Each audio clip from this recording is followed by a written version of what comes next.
can't buy.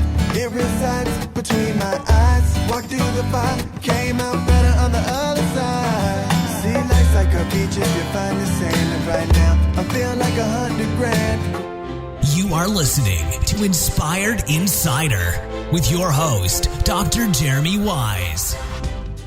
Dr. Jeremy Weiss here, founder of InspiredInsider.com, where I talk with inspirational entrepreneurs and leaders like the CEOs or founders of BigCommerce, Zapier, Buffer, P90X, Atari, and many more, and how they overcome big challenges in life and business.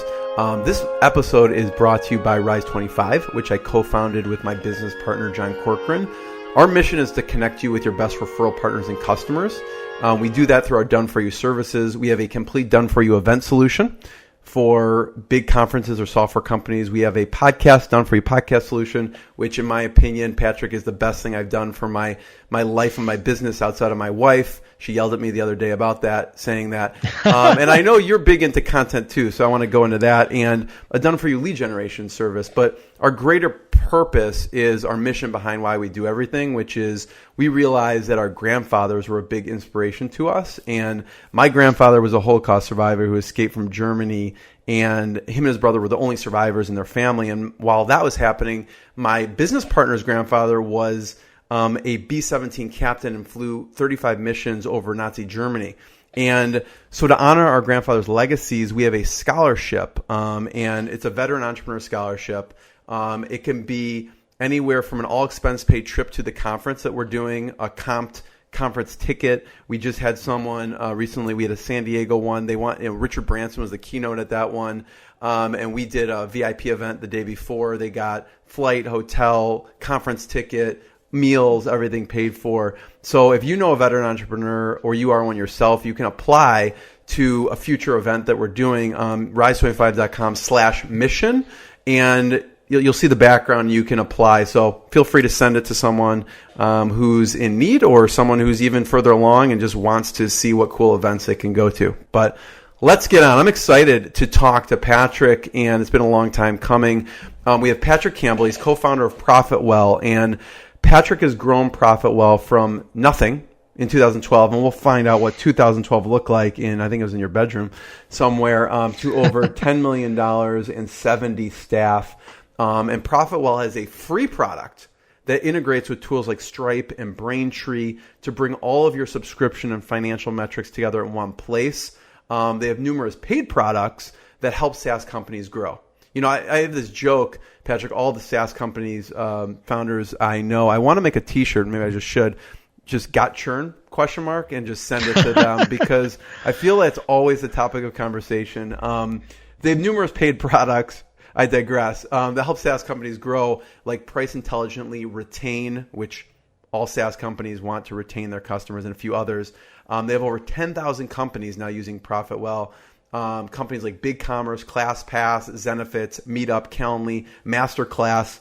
I'm fascinated by Masterclass, by the way. But thanks for joining me, Patrick. Yeah, thanks for being here, man. And so at that, let's say someone's doing $20,000 a month. Yeah, I know there's tiers at the base price, probably because it's the largest percentage, I imagine, that you take. Yeah. Can you share what that is? Yeah, totally. So okay. I think it would be, so I, it's funny. I haven't sold. I used to be the main salesperson on Retain. I haven't sold Retain in a while. I think right now. That's why, right? Yeah, yeah. Well, honestly, we do now have a self-serve. We didn't always have a self-serve. Now we have a self-serve and we move the threshold depending on what we're seeing. I think the threshold is, and like you anytime we'll get on the phone with someone doing $1,000 a month. I know that's like a waste of time, but we just do it because I think it's a really good touch point for our products and our brand. But I think that the percentage, like we might take that whole first month on some of that level, right? So if we recover $50, we'll wait till that second month and then we might take the $50, right? Because then it still nets out for that user. But like I said, this is why like we were getting into conversations where people were like, well, that's like 100% of it. And we're like, yes, but you already have made like 3 times that, on that user. And it just like, we got them to the point where they're like, oh yeah, that makes sense. This is great. But it was just so much time for $50. So that's why we were like, all right, get set up and we'll send you the email. And I shouldn't say this, but really, like, if you don't end up paying, we're like, we might, depending on how tough you were with support with us, we might be like, oh, we're going to turn this off unless you pay us, or we'll kind of just like let it run basically. Yeah. So what would be the minimum? Are we talking like percent, like 10%, 20%? The minimum, like, so we have some that we're recovering like hundreds of thousands of dollars per month. And so the minimum is probably like 5 to 10%. And I think it might actually be even lower than that. But we don't, like, you can calculate the percentage, but we don't think about it as the percentage. I know at some point our pricing basically goes for every extra $100,000 we recover for you. And then remember, this is over their recovery. So this is like all free money, if you will, or found money, as they say. But I think for every extra 100,000, we charge like $5,000. So but that's over a certain threshold. Yeah, and then typically, like, then it gets into like negotiation, because these big dogs, they want special, private cloud and a bunch of other things, and so it's just something to kind of think about. Yeah. So we're right at the hour, Patrick. I had two other questions. Sure. So I don't want to. I know you have a million things. You have 70 people emailing you right now for various tasks. So if you have to run, I will not be offended at all. Or I can go into those two questions. I wanted to get your take on content, because I know, I mean, that's one, because I know you're a big proponent of content and you guys use it well, and I think, I don't know, for a long time, that's your marketing strategy. Right? It still is. Yeah. I think for us, there's the first interview I ever did. What was funny is someone described or asked how I describe price intelligently or something. They asked like a question where this answer was appropriate and not like off the rails. But the question or the answer was like, I think of us as like an economic think tank wrapped in a media company. Yeah, media company. Yeah, you talk about that. Yeah, totally. Yeah, and so that's like the media company concept. It wasn't something that we were like, this is exactly what we're going to go after, or this is the concept since the beginning. It was one of those things where it evolved over time. But it was but now we think of it like as a media company, and you're starting to see that over the past year, how we've kind of evolved into video series, the new website that'll be out in the next couple of months, hopefully for our content hub, that'll look very much like a Hulu or a Bloomberg or those types of things. And yeah, we just found content to be so powerful, and we got pretty good at it. And we're kind of in a space where good content exists, but good content actually does really, really well. And so we kind of went all in on it. And so, content's been great for us. Yeah. So what suggestions, what's worked for you as far as content goes? I think that you have to, this is kind of basic advice, but I think a lot of us don't follow it. You have to understand where in the funnel the content is for. So we have this show called Pricing Page Teardown and ProfitWell Report. And the reason we have that is because we were very clear that this is middle of the funnel, if not bottom of the top of the funnel. We call it content, where if you're not interested in pricing, you're not interested in benchmarks, you're not going to watch these. You're not going to look at them. You're not going to read the blog posts. You're not really interested, right?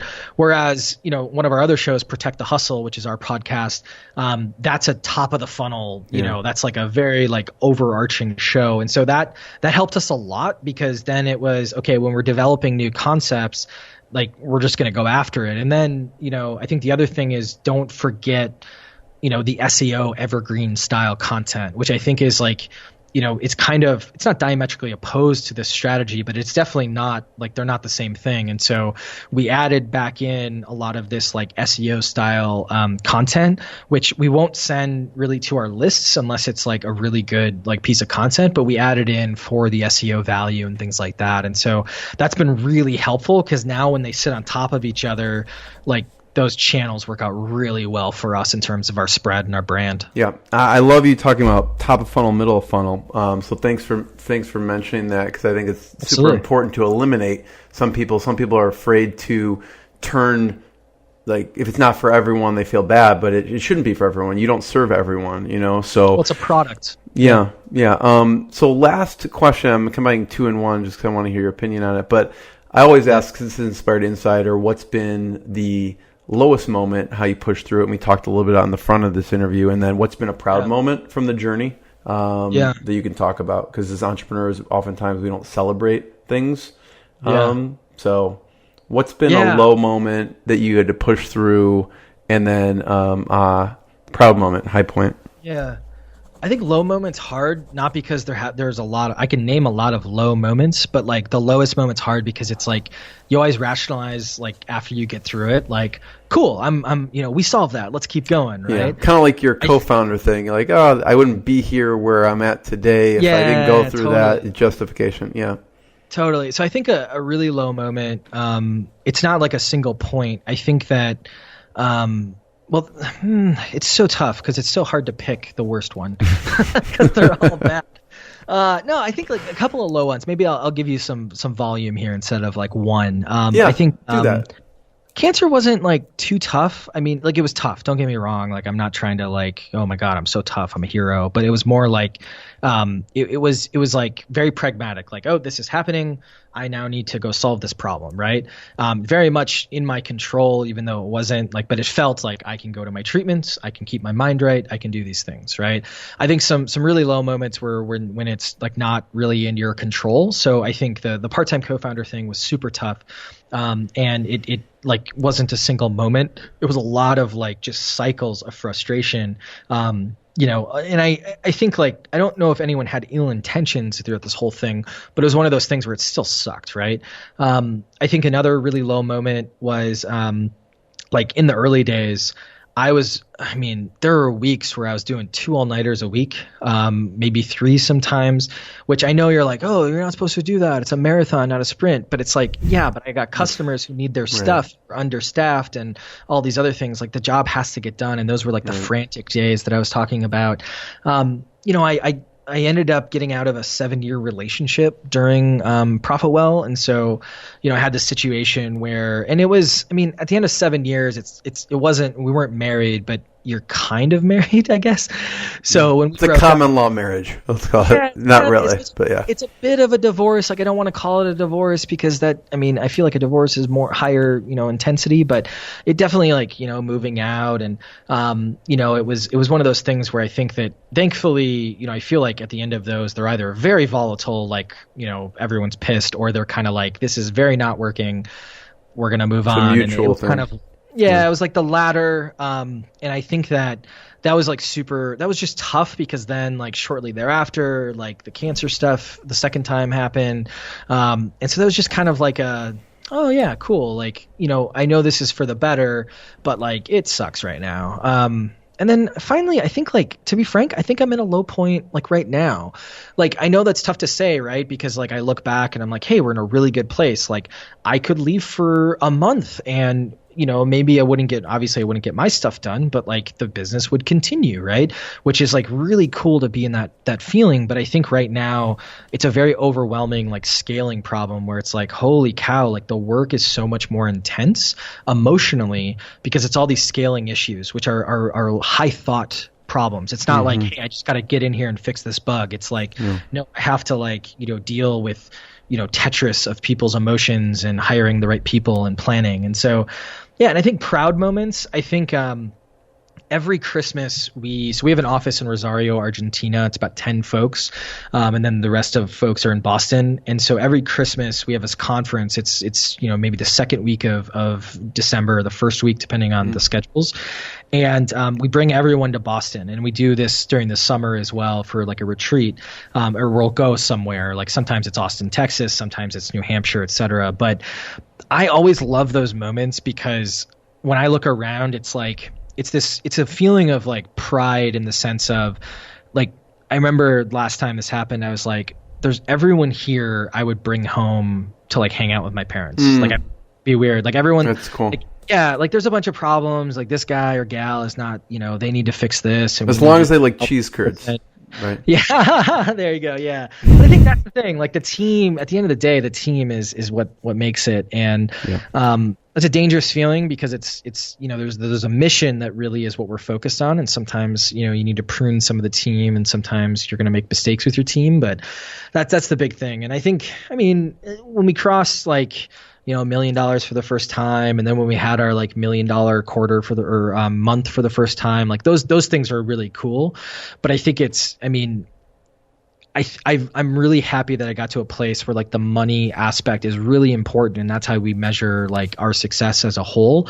But it's not like the driving factor, which I think it's a very subtle, nuanced point there. But I think it's really cool that like, you know, that's where we're trying to go for product, for our user experience, and we're now very aligned on making sacrifices in the short term for money and for long term gain, if that makes sense. Yeah, Patrick, I want to be the first one to thank you. This has been absolutely fantastic. I'm holding back on all the questions I've written down because I want to respect your time a little bit. But this has been fantastic. I want to put a plug in for the conference. What's the conference name, and who should be going to the conference? Obviously, subscription companies, I imagine. But what's it called? Yeah. Where can people find it? It's called Recur. So it's Recur Boston. You can find it on the ProfitWell website. Okay. It's in Boston. We keep it fairly like intentionally small, so about 200 people max. And then we also do like a smaller exec and founder only session that we limit to about 30, 40 people for one of the days. But yeah, it's very much focused on like bringing execs and founders of subscription companies together. It's a single track conference, plenty of time to like network and meet everybody. And yeah, we really enjoy it because it's very in line with how we think about the values and stuff like that. Like, you know, we're not going to get Pitbull to come play or anything like that. It's more about like the learning and the connections rather than like just having a good time, although we do have a really good time as well. Yeah. So everyone should check out ProfitWell.com. It's Profit, WELL.com. They're doing amazing things. Patrick, thank you so much. Thanks, brother. Appreciate it. Yeah. What I got, you can't buy. It resides between my eyes. Walked through the fire, came out better on the other side. See, life's like a beach if you find the sand. And right now, I feel like $100 grand.